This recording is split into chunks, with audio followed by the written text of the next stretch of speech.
السلام عليكم ورحمة الله تعالى وبركاته. كسو دوادا برنامجك sheekadayda waxaana maanta martii inoogu ah kabtanka xulka qaranka Jibriil Xasan Fariid. ugu horreyn Jibriil kusoo dhawow barnaamijka sheekadayda TV-ga Shabeelle. waan ku dhawaad walaal maxaan Jibriil waxaan naga warbixinaysaa meesha aad ku dhalatay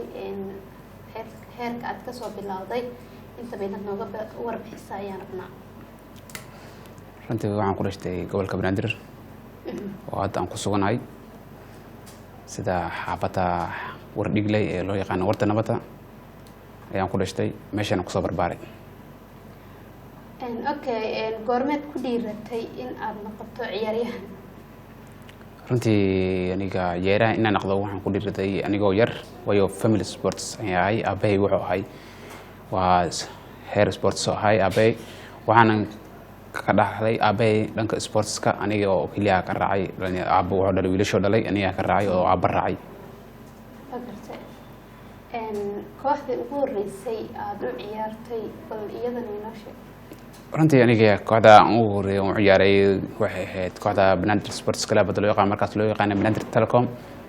oo ahayd 2008 aniga heer degmo iyo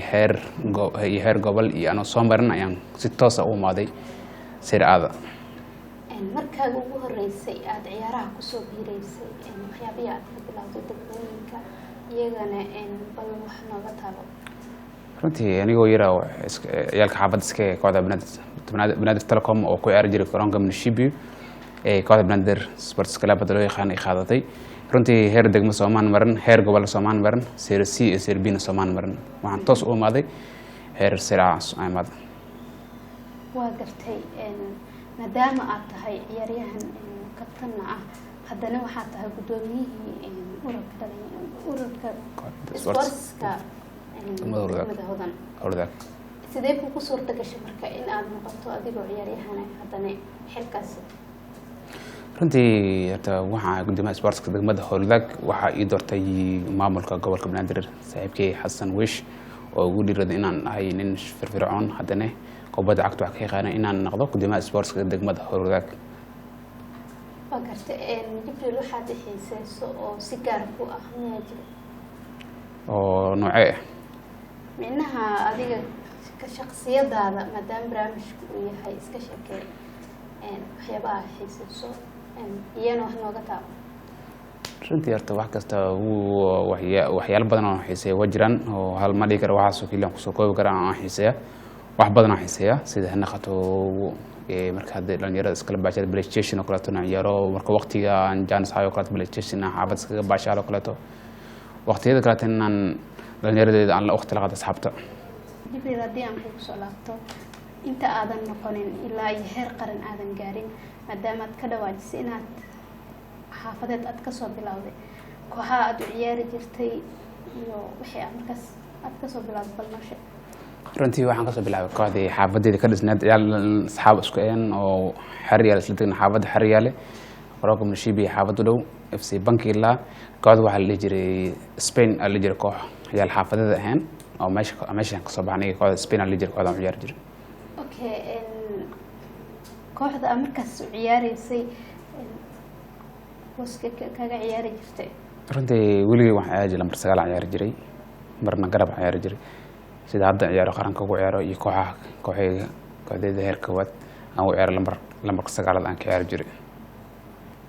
inta aad kusoo guda jirtay ciyaarahan ama aad ku dhex jirtay midda kugu farxadda badneed ama aad farxad ku lahayd adi ahaantaada iyana nooga dhawaaji. runtii xulka qaranka national teamka inta uu soo ciyaarayay waxa ay u farxad badneed national teamka la ciyaarayay Kenya la ciyaarayay Cup Safrepka qaramada Afrika ciyaarayay oo ku ciyaarayna dalkeena Djibouti wadanka homekeena camal noo ahay ciyaarta kuwaad ku ciyaarna oo waxaan ugu badnay 3 iyo 1 ugu badnay oo aniga 2 gool ka dhashay tii ugu farxad badneed taas ahayd iyo ciyaar kale oo Tanzania aan kula ciyaarnay wadanka Kenya aan kula ciyaarnay oo ciyaartaas ay ku dhamaatay 1-0 ay nooga badsheen Tanzania laakiin ciyaartaas aan qaatay man of the match garoonka aan qaatay labadaas ciyaar ay ugu farxad badneed.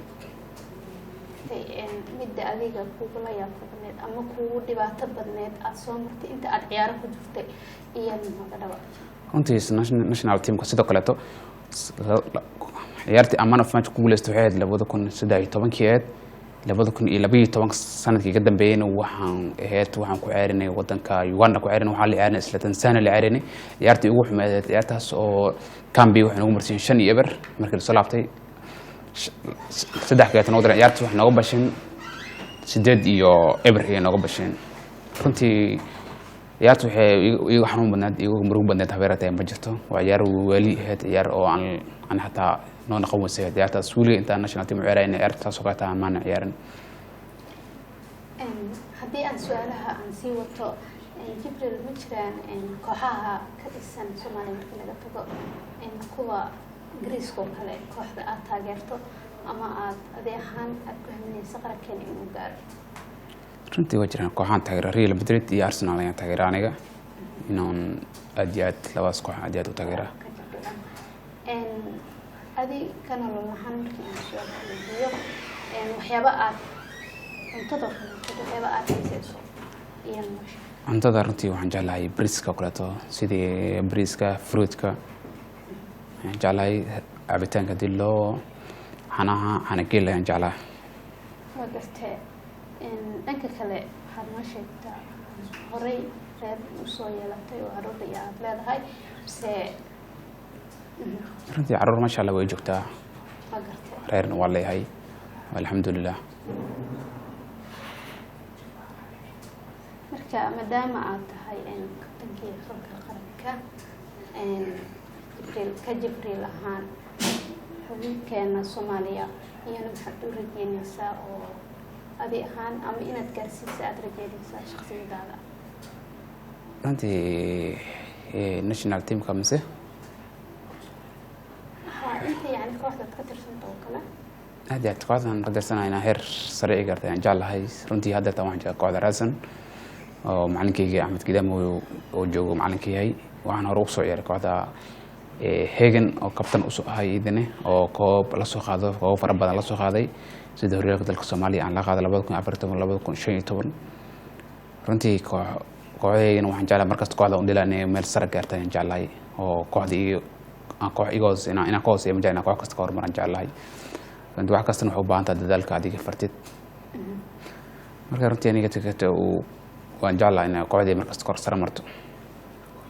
waa gartay dhanka kale haddii aan ku weydiiyo maadaama aad ku dhex jirtid ciyaarihii ilaa heer qaranna aad ciyaaraysid ma jiraan wax kaa yaabiyey aad soo aragtay intaad ciyaarta ku dhex jirtay amaba adiga kaa qabsaday runtii inta heer qaran ku dhex jiro wax iga yaabiyey malaahi ma soo arkin wax adiga baashaal iyo dhalinyarada sportiska qaranka la raacay laga yaabo baashaal maahan waxyaalo kale oo laga yaabo si gooni u leeyahay habeerataan jirto aan soo arkay habeerataan ma jirto gartay waddanbeen bulshada Soomaaliyeed ka dhageysanaya ka tirsanaya ama ka daawanaya TV-ga Shabeelle haddii le runtii ummadda Soomaaliyeed meel kasta joogto waa salaamaya waxaan leeyahay salaanta islaamka aawado maraya islaamka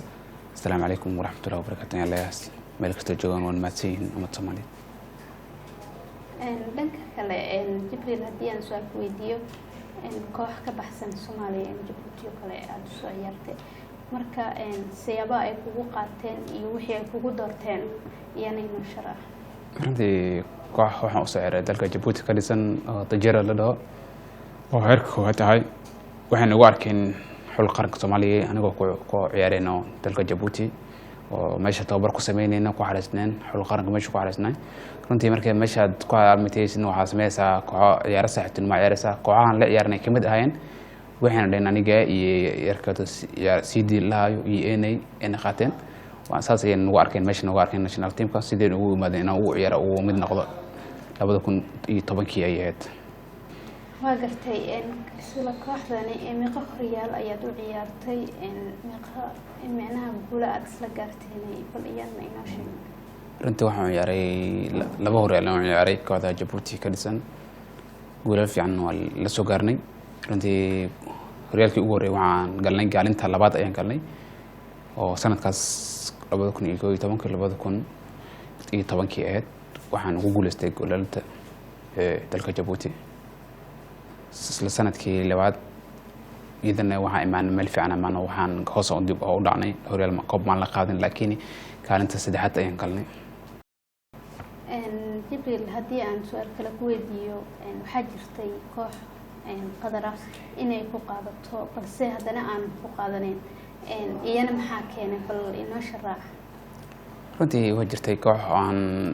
inay soo dalbatay inay qaadato rabtay laakiin waa dareemi kartaa markaad adiga sida Soomaaliya maahan markay qofkan ciyaaryahanka waanta meel ka sharciya leedahay sharciya loo samaraa waa kulay waxay samareen dhanka xiriirka iyo samareen xiriirkan kulay arinta Sliimaan sheegin waa la gaabiyay markii dambe oo qaranka soo raaco oo kay imaadiyay meelahan imaaday ayaa la sheegay runtii waa dareemi kartaa marka wax kasta waa dhanka iyo sportskeena aad ugu hoos marsanaan wadamada kale to marka in qan weystaas markii dambe inta liiga sheegay liiday kooxasaas ku dalbatay man lagu sheegin marka dhibkaas jir gartay ugu dambeyn mustaqbalka waxaad rajeynaysaa ama aad guulaha aad ka rajeynayso in gaara runtii qof kasta wax kasta wuxuu si fahmo yahay amba oo jecel inuu gaaro ugu dambeyntii waxaan jeclahay inaan noqdo macalinka xulka qaranka national teamka ama aysan ahayn inaan noqdo xubin kamid ah xiriirka kubadda cagta Soomaaliya intaas waxaan ku soo gunaanadeynaa barnaamijkii sheekadeyda barnaamijka maanta waxaa marti inoogu ahaa kabtanka xulka Jibril Xasan Fariid anigoo Faadme Aadan Yuusuf ayaa idin soo saaray sidaas iyo nabadgelyo